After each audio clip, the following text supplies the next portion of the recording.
I find it a little difficult to say what the subject matter of this seminar is going to be, because it's too fundamental to give it a title. I'm going to talk about what there is. Now, the first thing, though, that we have to do is to get our perspectives with some background about the basic ideas which influence our everyday common sense, our fundamental notions about what life is about. Ideas of the world which are built into the very nature of the language we use and of our ideas of logic and of what makes sense altogether. And these basic ideas I call myth, not using the word myth to mean simply something untrue, but to use the word myth in a more powerful sense. A myth is an image in terms of which we try to make sense of the world.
You, as a human being, you grow out of this physical universe in just exactly the same way that an apple grows off an apple tree. So let's say the tree which grows apples is a tree which apples, using apple as a verb. And a world in which human beings arrive is a world that peoples. And so the existence of people is symptomatic of the kind of universe we live in. Just as hair on a head is symptomatic of what's going on in the organism. But we have been brought up not to feel that we belong in the world. So our popular speech reflects it. We say, I came into this world. You didn't. You came out of it. We say, face facts. We talk about encounters with reality, as if it was a head-on meeting of completely alien agencies, and the average person has the sensation that he is a somewhat that exists inside a bag of skin, the center of consciousness, which looks out at this thing, and what the hell's it going to do to me? I recognize you. You kind of look like me, and I've seen myself in a mirror, and you look like you might be people. So maybe you're intelligent, maybe you can love too. And perhaps you're all right. Some of you are anyway. You've got the right color of skin, or you have the right religion, or whatever it is, you're okay. But there are all those people over in Asia, Africa, and they may not really be people. When you want to destroy someone, you always define them as unpeople.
We have this hostility to the external world because of the superstition, the myth, the absolutely unfounded theory that you yourself exist only inside your skin.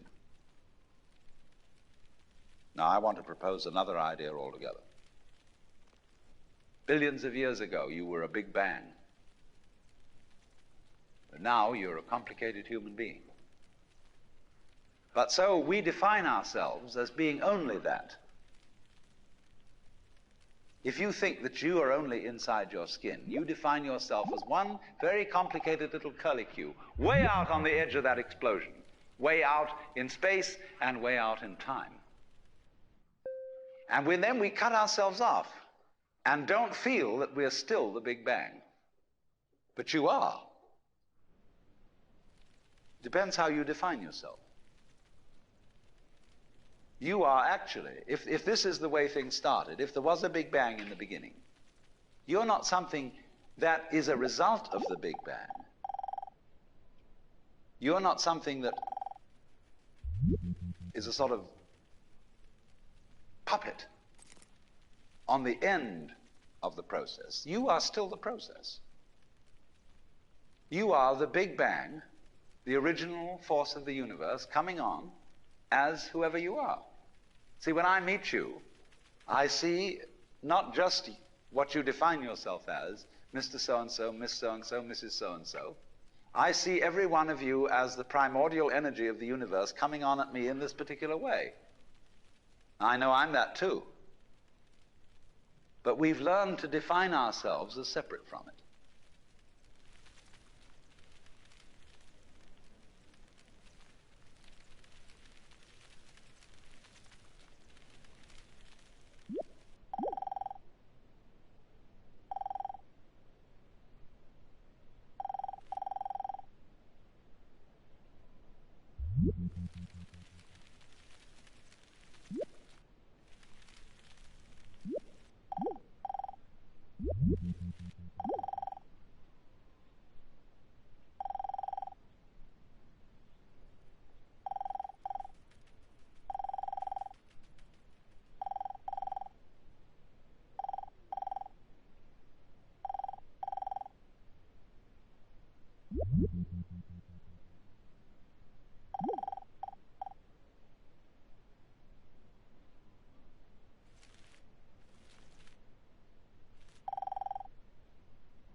what I would call a kind of a basic problem we've got to go through first is to understand that there are no such things as things. That is to say, separate things. That is only a way of talking. And if you can understand this, you're going to have no further problems. I once asked a group of high school children, what do you mean by a thing? And first of all, they gave me all sorts of synonyms. They said it's an object, which is simply another word for a thing. It doesn't tell you anything about what you mean by a thing. And finally, a very smart girl who was in the group said a thing is a noun. And she was quite right. A noun isn't a part of nature, it's a part of speech. There are no nouns in the physical world. There are no separate things in the physical world either. See, the physical world is wiggling. The clouds, mountains, trees, people are all wiggling. And only when human beings get working at things, they build buildings in straight lines and try and make out that the world isn't really wiggly. But here are we sitting in this room all built on straight lines, but each one of us is as wiggly as all get out.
Now then, when you want to get control of something that wiggles, it's pretty difficult, isn't it? You try and pick up a fish in your hands, and the fish is wiggly and it slips out. What do you do to get hold of the fish? You use a net. And so the net is the basic thing we have for getting hold of the wiggly world. A net is something regular. And I can number the holes in a net. So many holes up, so many holes across. And if I can number these holes, I can count exactly where each wiggle is in terms of a hole in that net. But in order to do that, I've got to break up the wiggle into bits. And I've got to call this a specific bit, and this the next bit of the wiggle, and this the next bit, and this the next bit of the wiggle. And so these bits are things which I mark out in order to talk about the wiggle, in order to measure it, and therefore in order to control it. But in nature, in fact, in the physical world, the wiggle isn't bitted. So the world doesn't come thing. You and I are all as much continuous with the physical universe as a wave is continuous with the ocean. The ocean waves, and the universe peoples. And as the wave, I wave at you and say, you. The world is waving at me with you. And saying, hi, I'm here. But the way we feel and sense our existence, being based on a myth that we are made, that we are parts, that we are things, our consciousness has been influenced so that each one of us does not feel that. We feel we have been hypnotized, literally hypnotized, by social convention into feeling and sensing that we exist only inside our skins, that we are not the original bang, but just something out on the end of it. And therefore we are scared stiff. Because my wave is going to disappear. And I'm going to die. And that would be awful.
You are a fluke. You are a separate event. And you run from the maternity ward to the crematorium, and that's it. Now, why does anybody think that way? There's no reason to, because it isn't even scientific. It's just a myth. And it's invented by people who wanted to feel a certain way. They want to play a certain game. Camus said there is only really one serious philosophical question, which is whether or not to commit suicide. Should you or not commit suicide? This is a good question. Why go on? And you only go on if the game is worth the candle. Now, the universe has been going on for an incredible long time. And so, really, a satisfactory theory of the universe has to be one that's worth betting on. That's it seems to me, absolutely elementary common sense. If you make a theory of the universe which isn't worth betting on, why bother? Just commit suicide. But if you want to go on playing the game, you've got to have an optimal theory for playing the game.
there is any such thing at all as intelligence and love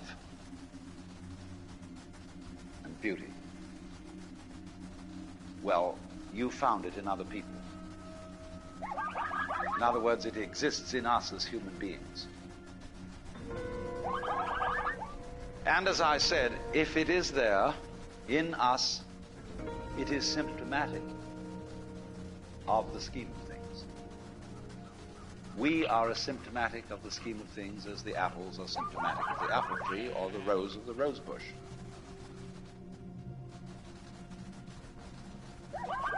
The earth is not a big rock infested with living organisms, any more than your skeleton is bones infested with cells.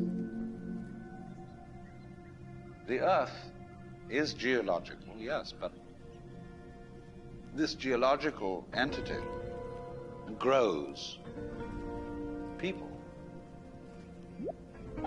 And our existence on the earth is a symptom of the solar, as much as the solar system in turn is a symptom of our galaxy.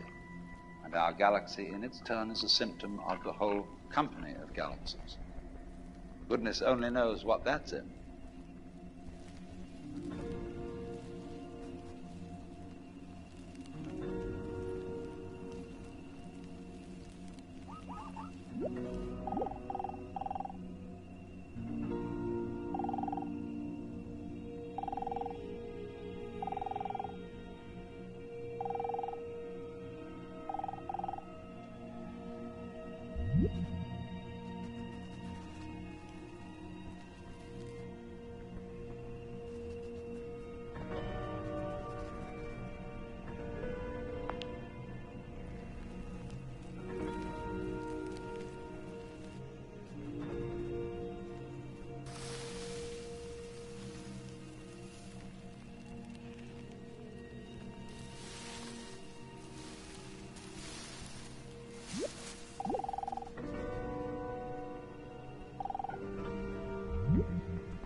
When, as a scientist, you describe the behavior of a living organism,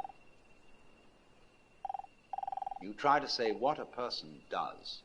It's the only way in which you can describe what a person is. Describe what they do. Then you find out that in making this description, you cannot confine yourself to what happens inside the skin. In other words, you can't talk about a person walking unless you start describing the floor. Because when I walk, I don't just dangle my legs in empty space. I move in relationship to a room. And so in order to describe what I'm doing when I'm walking, I have to describe the room. I have to describe the territory. So in describing my talking at the moment, I can't describe this just as a thing in itself, because I'm talking to you. And so what I'm doing at the moment is not completely described unless your being here is described also. So if that is necessary, if, in other words, in order to describe my behavior, I have to describe your behavior and the behavior of the environment, it means that we've really got one system of behavior. That what I am involves what you are. I don't know who I am unless I know who you are. And you don't know who you are unless you know who I am. In other words, we're not separate. We define each other. We're all backs and fronts to each other. We and our environment, and all of us and each other, are interdependent systems. We know who we are in terms of other people. We all lock together. And this is, again and again, the serious scientific description of how things happen. And any good scientist knows that what you call the external world is as much you as your own body.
Your skin doesn't separate you from the world. It's a bridge through which the external world flows into you, and you flow into it.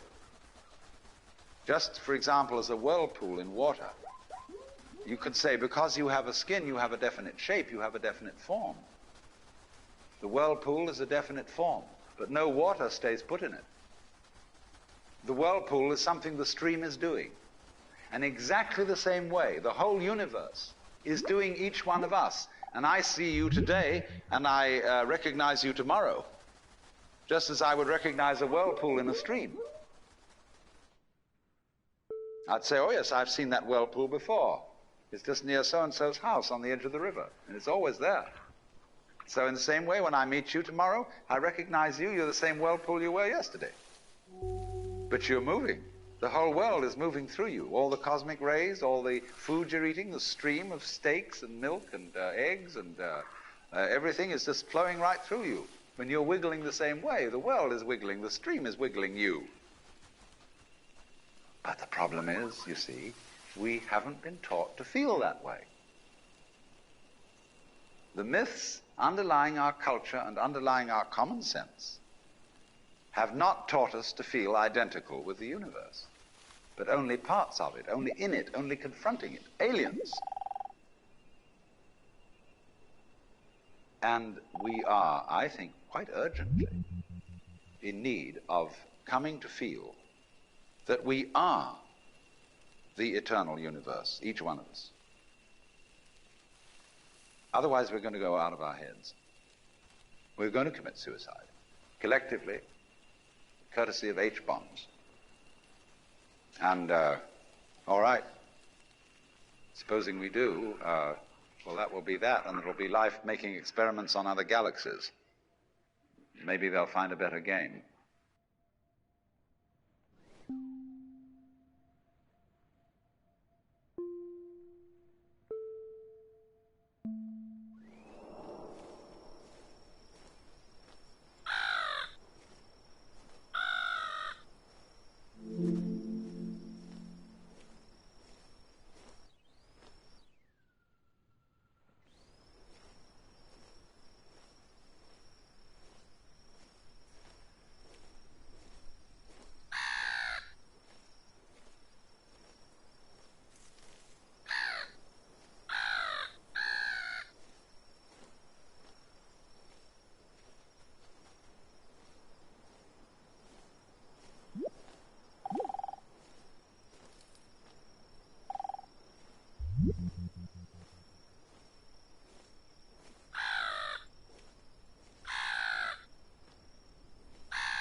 wonder if it's ever struck you how curious a thing it is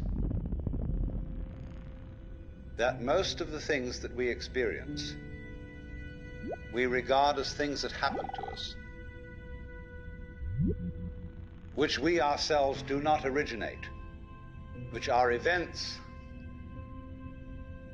expressing some sort of power or activity that is external to ourselves.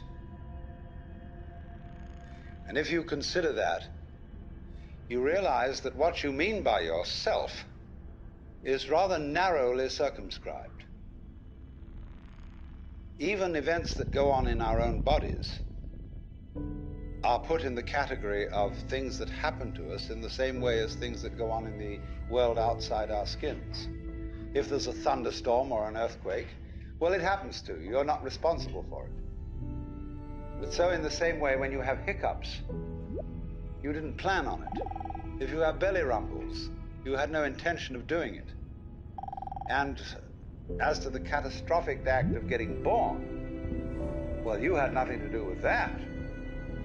And you can spend all your life blaming your parents for putting you in the situation in which you find yourself. And this way of looking at the world in this sort of passive mood as something that happens to you goes right down to our general feeling about life. It goes down to the way in which we have been accustomed to look at human existence as a precarious event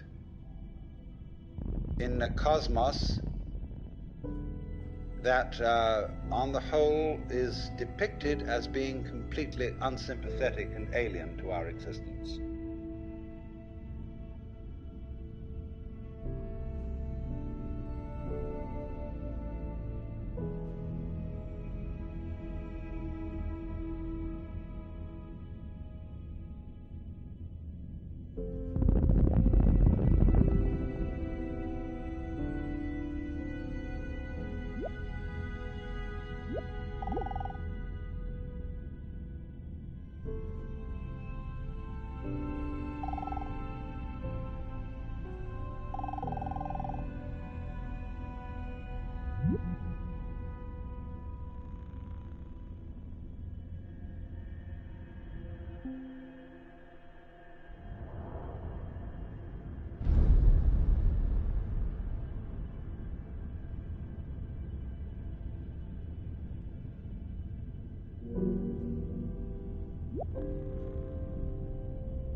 if you're reared with a 20th century, or shall we say an early 20th century common sense, which is based on the philosophy of science of the 19th century.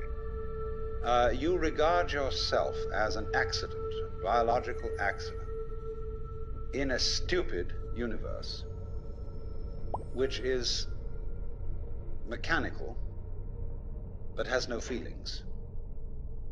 A vast, pointless gyration of radioactive rocks and gas in which you happen to occur.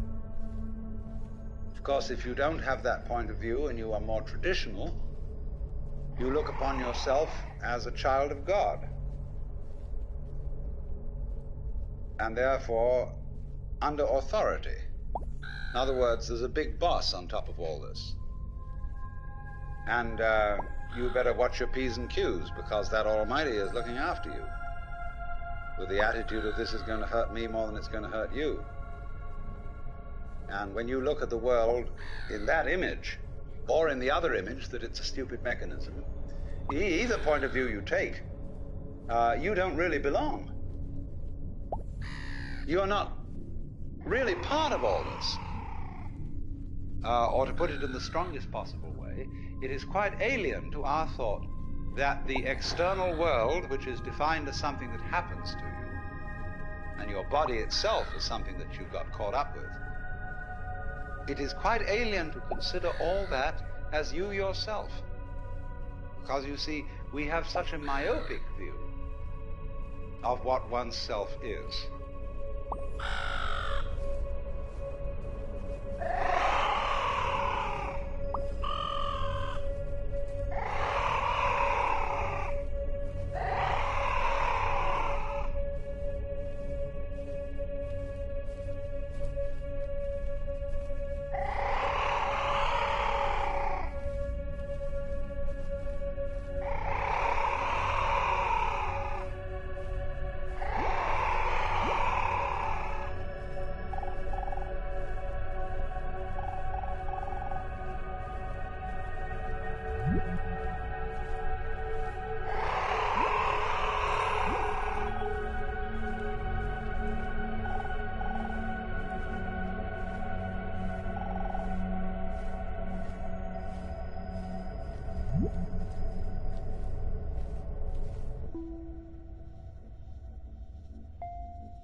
Now, we come here to an extremely important principle, which is the different points of view you get when you change your level of magnification. That is to say, you can look at something with a microscope and see it a certain way. You can look at it with the naked eye and see it in a certain way. You look at it with a telescope and you see it in another way. Now, which level of magnification is the correct one? Well, obviously, they're all correct. They're just different points of view. When we examine our blood streams under a microscope, we see there's one hell of a fight going on. All sorts of microorganisms are chewing each other up. And if we got overly fascinated with our view of our own blood streams in the microscope, we should start taking sides, which would be fatal, because the health of our organism depends on the continuance of this battle. What is, in other words, conflict at one level of magnification is harmony at a higher level. Now, could it possibly be, therefore, that we, with all our problems, conflicts, neuroses, sicknesses, political outrages, wars, tortures, and everything that goes on in human life, are a state of conflict which can be seen in a larger perspective as a situation of harmony?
And you can say, aha, at last I see, I got the point.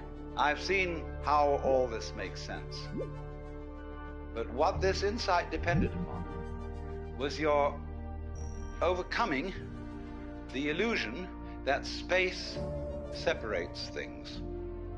That is to say, the space, the interval between your body and mine. The interval created by birth at one end and death at the other. And then after somebody's death, then somebody else's birth. These are events with intervals between them. And normally we regard these intervals in time and these intervals in space as having no importance, no function. We tend to see the universe itself as really consisting in all the stars and galaxies. That's what it is. That's what we notice. But the space in which all this happens is sort of written off as something that isn't really there. But what one has to realize is that the space is an essential function of the things in the space. After all, you can't have separate stars unless there is a space around. Eliminate the space and you will see you couldn't have this phenomenon at all. And vice versa. You couldn't have the space. They wouldn't be there in any sense whatsoever if there weren't the bodies in it. So the bodies in the space and the space are two aspects of a single continuum. They're related together in exactly the same way as a back and a front.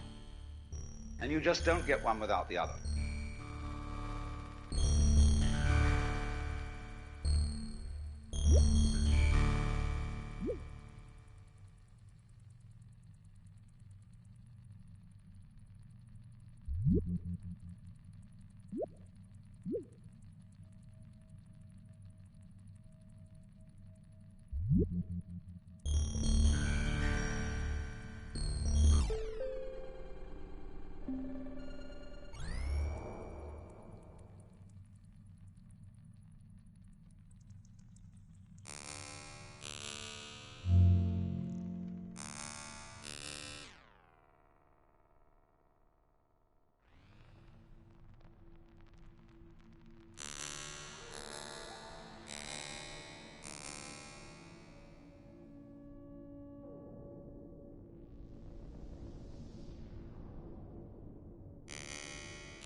So the moment you see that intervals, that space is connective, you can understand at once how you are not just to be exclusively defined as a flash of consciousness that occurs between two eternal darknesses. That you consider that in the darkness that comes before your birth, there was no you, and in the eternal darkness that follows your death, there is likewise no you. And I'm going to discuss these matters not by appealing to any special spooky knowledge, as if I had been traveling on the higher planes and knew all my previous incarnations and therefore could tell you authoritatively that you are much more than this individuality. Okay, I'm going to what do it I on a this basis scammy of about? complete common sense, that everybody has access to the facts.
life is a pattern of immense complexity.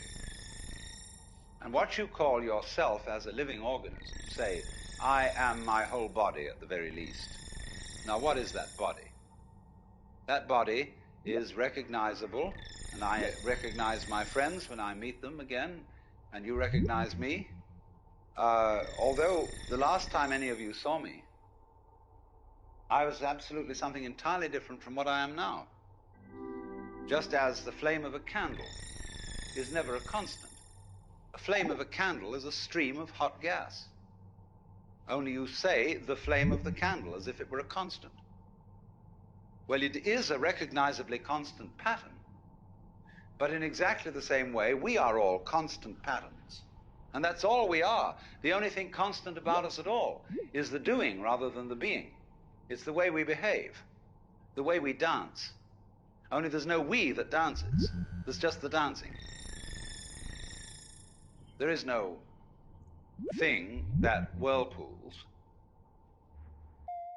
There is the whirlpool. And in the same way, each one of us is a very, very delightfully complex undulation of the energy of the whole universe.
Because life is basically a game of hide and seek.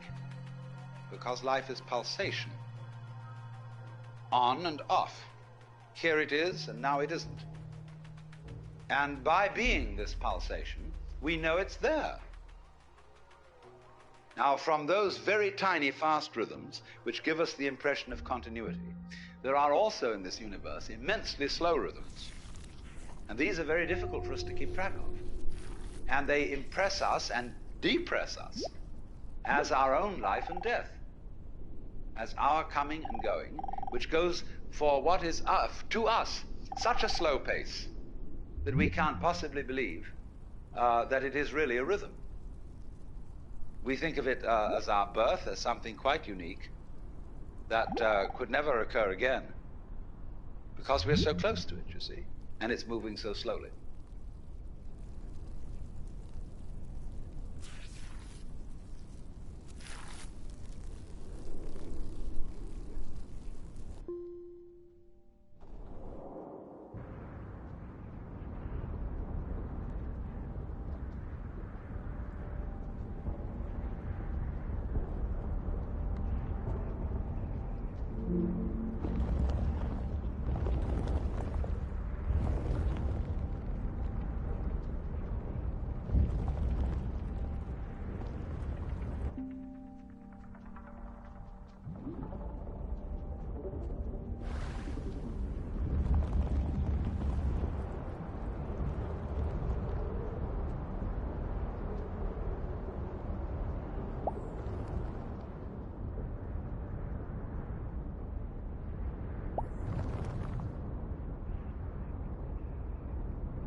The